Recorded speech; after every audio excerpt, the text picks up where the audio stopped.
राधे, हरे कृष्णा। कैसे हो आप सभी लोग? आशा करती हूँ आप सभी परम मंगल में होंगे, स्वस्थ होंगे, अच्छे होंगे। सबसे पहले आप सभी को पौष मास की पुत्रदा एकादशी की अनंत और अनंत शुभकामनाएं। आप लोगों को पता है कि पौष का पावन पवित्र महीना चल रहा है और ऐसे में पौष के देखो पूरे साल भर में 24 एकादशी आती है। जब भी अधिक मास होता है तो 26 एकादशी आती है, लेकिन दो ऐसा एकादशी ऐसी होती हैं जो 24 एकादशी में भी 2 बार आती है। जैसे कि आने वाली है पुत्रदा एकादशी। आपको पता है पुत्रदा एकादशी का महत्व इसलिए भी ज्यादा बढ़ जाता है क्योंकि पुत्रदा एकादशी साल में 2 बार आती है। मतलब 24 एकादशियों में से अगर मैं अधिक मास हटा दूं, क्योंकि अधिक मास जब होता है तो 26 एकादशी होती है। अच्छा, 2026 में अधिक मास है, किस किस को पता है मुझे कमेंट्स करके जरूर बताइए।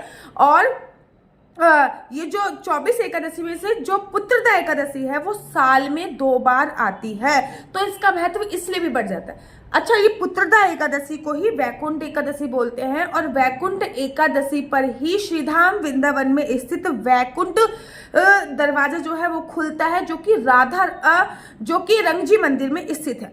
न केवल वृंदावन धाम का वैकुंठ दरवाजा खुलता है, अपितु साउथ के जितने भी मंदिर हैं, जो साउथ के मंदिर होते हैं ना, जो साउथ की बेस पे अगर कोई मंदिर बना है, फॉर एग्जाम्पल आपके घर के आसपास साउथ की बेस पे कोई भी मंदिर बना होगा तो वहां पर एक वैकुंठ दरवाजा अवश्य होगा।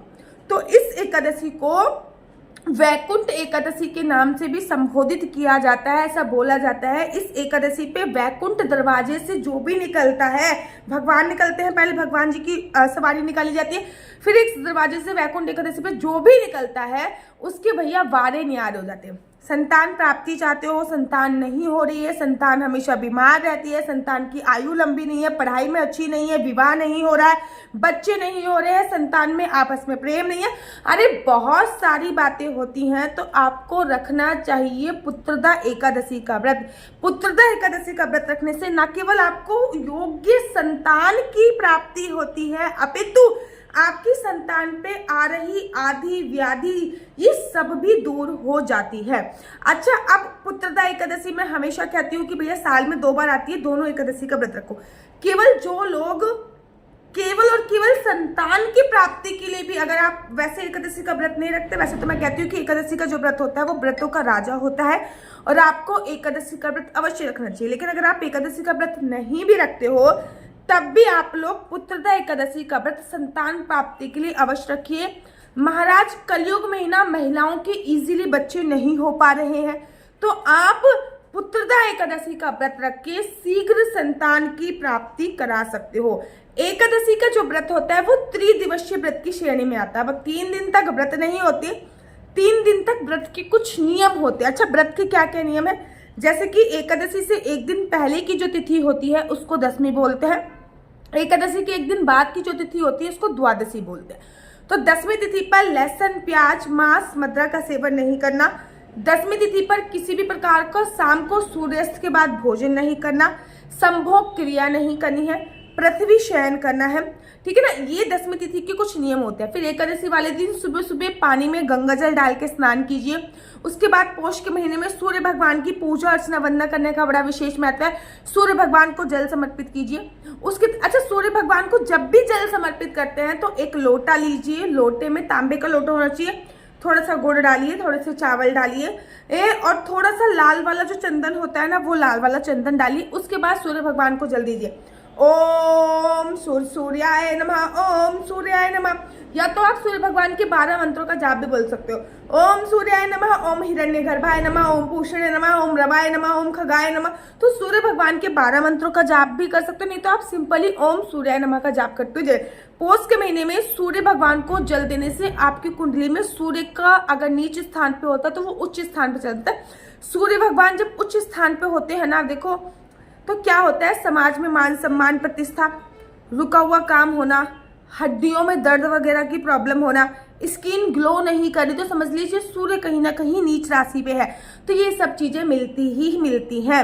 अब एकादशी का दिन व्रत रखिए, सुबह सुबह पानी में गंगा जल डाल के स्नान कीजिए, सूर्य भगवान को जल दीजिए। आपके घर पे जो भी सीमित प्रतिमा है, सीमित प्रतिमा से मेरा मतलब होता है जैसे कि बाल गोपाल, लड्डू गोपाल हो गए, राधा रानी हो गई, जुगल जोड़ी सरकार हो गई, ये सब सीमित प्रतिमा होती है।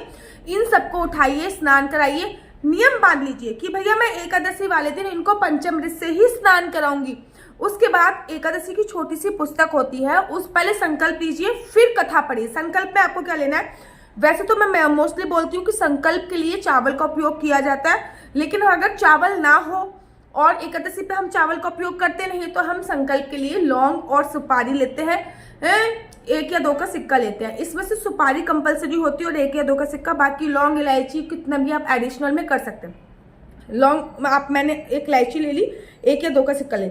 ओम श्री विष्णु श्री विष्णु श्री विष्णु। मेरा नाम आशु चौहान है, मेरा गोत्र केम लक्ष्य, मेरा निवास स्थान श्रीधाम वृंदावन है। आज मैं पूरी विधि विधान से हे पोष पुत्रदा एकादशी का व्रत कर रही हूँ। यह व्रत मैं फलाहार खा के करूंगी। भगवान श्री हरे विष्णु यह व्रत संपूर्ण करने में मेरी सहायता कर। तो ये आपने संकल्प ले लिया। जो सुपारी है वो किसी भी पौधों में डाल देंगे या फिर नदी में भी डाल सकते हैं। नदी का काम क्या होता है, नदी आपका आपका सुपारी जो होती है वो नदी को क्लीन करने का काम करती है। तो ये नहीं कि हम सुपारी नदी में फेंक रहे हैं तो पानी दूषित हो जाएगा, या फिर पौधों में डाल सकते हो। वो सुपारी को दोबारा यूज नहीं करना, क्योंकि वो आपने संकल्पित सुपारी हो चुकी है। उसके बाद एक छोटी सी पुस्तक आती है एकादशी की, जिसमें सभी एकादशी की कथा होती है। वो एकादशी की कथा पढ़िए। नहीं तो अगर आपके आसपास पुस्तक नहीं मिलती तो आप मुझसे मंगवा सकते हो, 30 रुपए की पुस्तक है मात्र। वो भोग होता है वो लगाइए। उसके बाद आरती कीजिए। उसके बाद अपने लड्डू गोपाल को मैं उठाती हूँ, तुलसी माता के पास आ जाती हूँ, तुलसी माता पे जल समर्पित कीजिए। ये बहुत बड़ा मिथ है कि एकादशी पर तुलसी पे जल समर्पित नहीं होता। भैया एकादशी पर तुलसी में जल समर्पित करते हैं, द्वादशी पे तुलसी में जल समर्पित नहीं करते। उसके बाद तुलसी माता को पास एक दीपक जलाइए।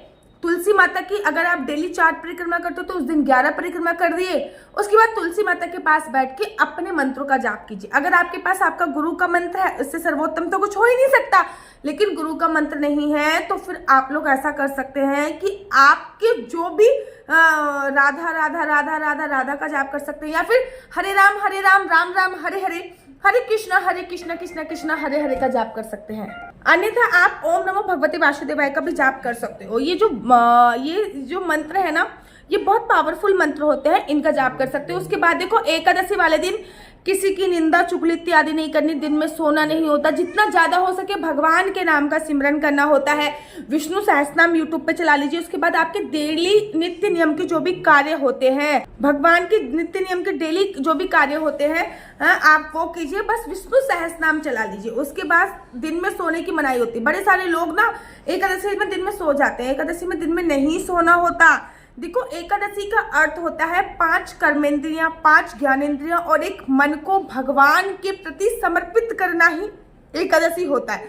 अब हम मन से हमें भूख लग रही है, मन हमारा प्रभु के पास नहीं है, तो ये एकादशी का व्रत नहीं है। आपने क्रोध नहीं करना, बच्चों को डांटना नहीं है कि मेरा व्रत है, शांत हो जाओ, ये हो जाओ, वो हो जाओ, ऐसा बच्चों नहीं करना होता है। 2-3 चीजें और ध्यान देनी होती हैं कि एकादशी पर ना दिन की पूजा का इतना महत्व नहीं होता जितना रात्रि जागरण का महत्व होता है। तो एकादशी पर जितनी रात तक आप जाग सकते हैं उतनी रात तक आप अवश्य जागिए। घर के मुख्य द्वार पे 2 दीपक अवश्य जलाइए। अगर आपके आसपास कोई किसी भी मंदिर में वैकुंठ दरवाजा खुल रहा है तो वैकुंठ दरवाजे पे जरूर निकलिए। इसके ऊपर मैं अकेले डिटेल में एक वीडियो बना दूंगी। अब इस बार ना बड़ी कंफ्यूजन है कि एकादशी कब है, 30 तारीख की या 31 तारीख की। पहले तो बता दूं 30 तारीख को सुबह सुबह 7:15 पर एकादशी तिथि प्रारंभ हो रही है। 7:15 से पहले जो है वो 10वीं तिथि है। हमारे शास्त्रों में ऐसा वर्णन आया है कि 10वीं युक्त एकादशी का व्रत रखने से राक्षसों को बल मिलता है और वो दोष युक्त एकादशी बोली जाती है। तो ऐसा नहीं है कि 10वीं वाले दिन आप चपड़ करके खाना खा रहे हो। भैया 10वीं वाले दिन खाने पे कंट्रोल कीजिए, चावल इत्यादि आपको नहीं खाने हैं। वहीं पे एकादशी का जो व्रत विश्राम होगा वो 31 तारीख को सुबह सुबह 5 बजे होगा। मतलब 30 तारीख को सुबह 7:05 से प्रारंभ हो रही है, 31 तारीख को 5 बजे विश्राम होगी।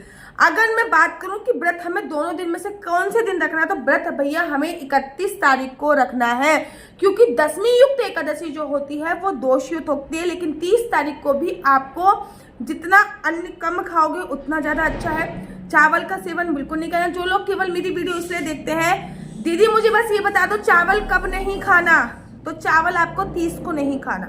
31 तारीख को एकादशी का व्रत रखा जाएगा। कहते हैं द्वादशी युक्त एकादशी का जो व्रत होता है वो बहुत सर्वोत्तम होता है और वो 1 तारीख को व्रत का पारण आपका होगा और 1 तारीख को बृहस्पतिवार भी है। बहुत अच्छी तिथि है वृंदावन जाने की। अगर नए साल पे सोच रहे हो तो कैसे कैसे जाना है उसके लिए मैं आप लोग चाहते हो तो मैं वीडियो बना दूंगी। मेरा नंबर आपको नीचे स्क्रीन पे ना दिख रहा होगा। मेरा नंबर है 4/9-20-25-65। I repeat again 4/9-20-25-65। आपका बच्चा जॉब करेगा या बिजनेस करेगा? बिजनेस करेगा तो किस फील्ड में बिजनेस करेगा? जॉब करेगा तो किस सेक्टर में जॉब करेगा? क्या है आपके बच्चे का लकी नंबर? क्या है आपके बच्चे का लकी कलर? क्या कुंडली में राजयोग है या नहीं? कुंडली में संतान प्राप्ति का योग है या नहीं? ये सभी जानकारी आप में से कुंडली के माध्यम से प्राप्त कर सकते हैं। याद रखिए कुंडली देखना बिल्कुल भी फ्री नहीं है। कुंडली देखने के थोड़े से चार्जेस हैं और प्लीज इस नंबर पे मुझसे किसी भी प्रकार से कोई भी क्वेश्चन आंसर पूछने के लिए फोन मत कीजिएगा। ये नंबर केवल और केवल मैंने कुंडली दिखाने के लिए दिया हुआ है, क्योंकि फिर जब आप फोन करते हो और मैं बिना आंसर का रिप्लाई दिए फोन काटती हूँ तो मुझे भी बड़ा दुख होता है। इसलिए मेरा गृहस्थ जीवन में हूँ, बहुत छोटी बच्ची है, तो इस नंबर पे केवल कुंडली की बातें करने के लिए ही फोन कीजिएगा। अगर आपको मेरी वीडियो अच्छी लगती है, राधे राधे हरे कृष्णा। तो यहाँ पे हम आप लोगों के लिए लेके आए हैं असली तुलसी माला। विभिन्न विभिन्न प्रकार की हमारे पास असली तुलसी माला है। 30 रुपए से प्रारंभ होकर हमारे पास 1100 रुपए तक की तुलसी माला है। जप माला है, गले में पहनने वाली तुलसी माला है, 1 राउंड की तुलसी माला है, 2 राउंड की तुलसी माला है, 10 साल तक चलने वाली तुलसी माला है और डबल राउंड की तुलसी माला है, 3 राउंड की तुलसी माला है, गांठ वाली जपने वाली माला है, बिना गांठ की जपने वाली माला है, राधा नाम के लॉकेट वाली माला है और लैब सर्टिफिकेट द्वारा प्रमाणित तुलसी माला है, जिसमें हम आपको लैब का सर्टिफिकेट देंगे कि ये असली है या नकली है। बहुत सारी तुलसी मालाएं हम आपके लिए लेके आए हैं। न केवल हम आपके लिए तुलसी माला का कलेक्शन लेके आए हैं, अपितु लड्डू गोपाल की असली तुलसी माला जिसपे राधा नाम का लॉकेट है, लड्डू गोपाल के लिए वैजंती माला, लड्डू गोपाल के लिए चंदन माला भी हम लोगों के लिए लेके आए हैं।